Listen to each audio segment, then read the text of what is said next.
Kaya gumagalaw ito. Gumagalaw tayong janitor piece. Umawod sa highway. Oh. Ito pa. Dito mo inaagis ah. Ito po. Oh, meron pa dun. Umaunod daw yung mga janitor fish natin. Ito, kahit mabilad, basta balik mo sa tubig, mabubuhay ulit. Ganun na yung dating nakita natin dun sa video. Oh. Ito, dami oh. Sasagasaan.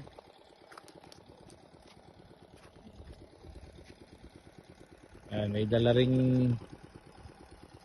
isda yung nakabangka natin.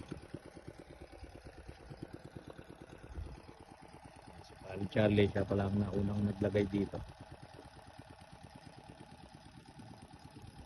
Tapos ayan si Parin Jojo, yung kasunod. Yun o, kasunod na yun. May dala rin o siyang isda.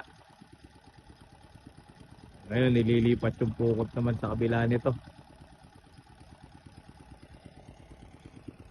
Dito po sa Santa Ana to eh. Ayan yung likod lang ng munisipyo po doon. Bypass road na ginagawa. Konektado hanggang bayan ng Arayat ito. Dati meron din silang ano doon oh, yung mga yung tawag dito, food park. Dami rin nagtitinda.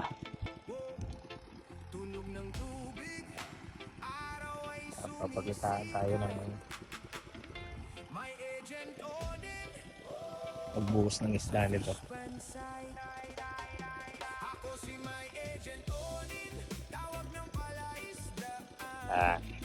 Ang baba.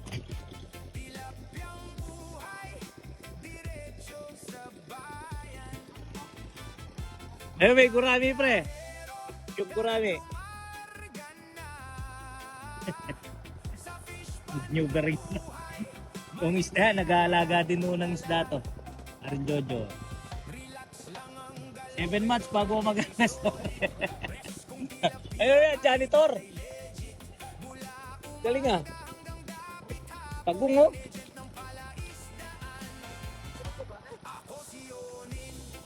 Pre, nadadaanan ng gulong.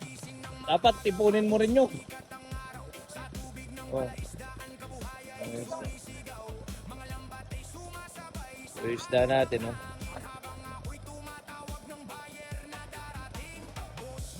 Yan. Yan, dahil dalawa ho sila, hindi na palulubugin yung bangka. Pero may diskarte din ho kasi yan eh. Pag lumubog yung bangka, minsan kung hindi alam diskarte, tira po nilang maano yan. Oh. Yun. Kayang pwersa. Ayos. Ganun lang ho tinrabaho yung pagbuhos ng mga isdang nakabangka.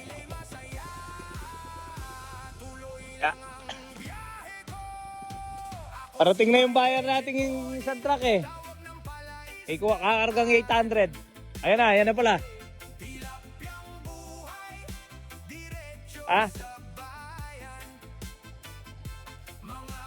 Hindi, mamaya na lang. Ayan na pala oh. Pang-arrive ni Madam Rose oh.